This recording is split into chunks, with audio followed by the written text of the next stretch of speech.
Hello guys, मैं हूं आशीष। आज आपका स्वागत करता हूं अपने चैनल लीगल गुरु में। आज हम बात करेंगे सेल्फ डिफेंस यानी आत्मरक्षा। आप लोगों ने तो ज़रूर सुना होगा। सेल्फ डिफेंस का मतलब होता है अपने शरीर या अपने प्रॉपर्टी की रक्षा करने के लिए फाइट करना। यहाँ तक कि आप उस जिसे जान से भी मार सकते हैं। यह मर्डर नहीं कहलाएगा बल्कि यह सेल्फ डिफेंस कहलाएगा और इसमें आपको कोई सज़ा नहीं होगी। आईपीसी की सेक्शन 96 से लेकर 106 तक राइट टू सेल्फ डिफेंस का प्रावधान दिया गया है। मैं आज आपको इस वीडियो में बताऊँगा सेल्फ डिफेंस आत्मरक्षा का अधिकार। चलिए शुरू करते हैं। इस दुनिया में हर किसी को अपनी सुरक्षा और अपनी संपत्ति की रक्षा करने का पूरा अधिकार है। अगर कोई आपके ऊपर हमला करता है या आपकी संपत्ति को नुकसान पहुंचाता है तो आप खुद को और अपनी संपत्ति को बचाने के लिए हर जरूरी कदम उठा सकते हैं। भारतीय कानून में व्यक्ति को आत्मसुरक्षा का अधिकार मुहैया कराता है। भारत में अपनी सुरक्षा और अपनी संपत्ति की रक्षा करना आपका फंडामेंटल राइट है।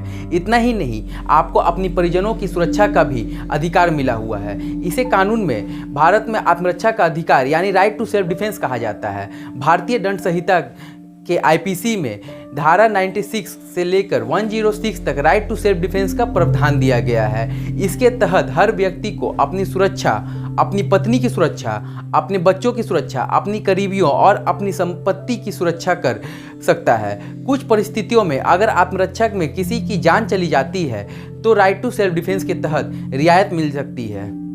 आपको यह भी जानना चाहिए कि गाली गलौज के खिलाफ राइट टू सेल्फ डिफेंस उपलब्ध नहीं है। यानी अगर कोई आपको गाली देता है तो आप इसके जवाब में उसको गाली नहीं दे सकते हैं। आत्मरक्षा का अधिकार सिर्फ फिजिकल हमले के खिलाफ ही उपलब्ध है। आत्मरक्षा का अधिकार है मौलिक अधिकार, इट्स मीन्स फंडामेंटल राइट्स। आत्मरक्षा का अधिकार सिर्फ कानूनी ही नहीं बल्कि मौलिक अधिकार भी है। आत्मरक्षा का अधिकार भारतीय संविधान के आर्टिकल 21 में मिले जीवन के अधिकार के तहत आता है। राइट टू लाइफ, यह सिर्फ कानूनी अधिकार ही नहीं बल्कि हर व्यक्ति को मौलिक अधिकार है। सुप्रीम कोर्ट ने भी कई फैसलों में इस बात पर जोर दिया है। राइट टू सेल्फ डिफेंस एक फंडामेंटल राइट्स है। आत्मरक्षा के अधिकार की कुछ सीमाएं हैं। आप राइट टू सेल्फ डिफेंस यानी आत्मरक्षा के अधिकार के तहत सामने वाले को उतनी ही चोट पहुंचा सकते हैं जितनी वो आपको पहुंचाना चाहता है। मान लीजिए अगर कोई आपको डंडे से हमला करता है तो आप भी आत्मरक्षा में उसे डंडे से ही मार सकते हैं, लेकिन आप उस पर गोली नहीं चला सकते हैं। यदि सामने वाले के हाथ में पिस्तौल है, वह गोली चलाने वाला है, तो आप आत्मरक्षा में गोली चला सकते हैं। यह आपका आत्मरक्षा का अधिकार माना जाएगा। This will be considered your right to self defence. अब हम बात करेंगे किन परिस्थितियों में मिलता है आत्मरक्षा का अधिकार, right to self defence. IPC की धारा 103 के मुताबिक रात में घर में सेंध लगाने, लूटपाट होने, आगजनी और चोरी होने जैसी परिस्थितियों में अगर आपको अपनी जान का खतरा है तो आपको आत्मरक्षा का अधिकार है। यदि आप पर कोई एसिड अटैक करता है, आपकी जवाबी कार्रवाई में आत्मरक्षा का अधिकार तहत कार्रवाई मानी जाएगी। अगर किसी महिला को लगता है कि कोई व्यक्ति उस पर हमला करने वाला है या रेप करने की कोशिश करता है तो वह अपनी सुरक्षा के लिए जवाबी कार्रवाई में किसी पुरुष को घायल कर देती है और इस वजह से उसकी मौत हो जाती है तो वो आत्मसुरक्षा कहा जाएगा या उसका आत्मरक्षा का अधिकार होगा। यह सब स्थिति में अगर जान का खतरा हो तो हमला करने वाले को जान से मार देने मर्डर नहीं कहलाएगा।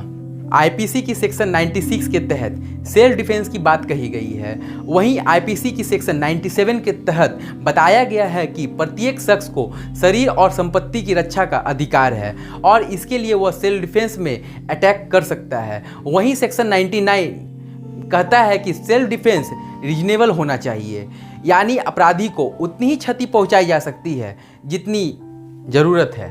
आईपीसी सेक्शन 100 के मुताबिक सेल्फ डिफेंस में अगर किसी अपराधी की मौत भी हो जाए तो भी बचाव हो सकता है, बशर्ते कानूनी प्रावधान के तहत ऐसा एक्ट किया गया हो। अगर गंभीर चोट पहुंचाने का खतरा हो, रेप या फिर दुराचार का खतरा हो, अपराधी अगर अपहरण की कोशिश में हो, तो ऐसी सूरत में सेल्फ डिफेंस में किए गए अटैक में अगर अपराधी की मौत भी हो जाए तो भी आप अपना बचाव किया जा सकता है। लेकिन यह साबित करना होगा कि उक्त कारणों से अटैक किया गया हो। भीड़ नहीं उतार सकती है गुस्सा।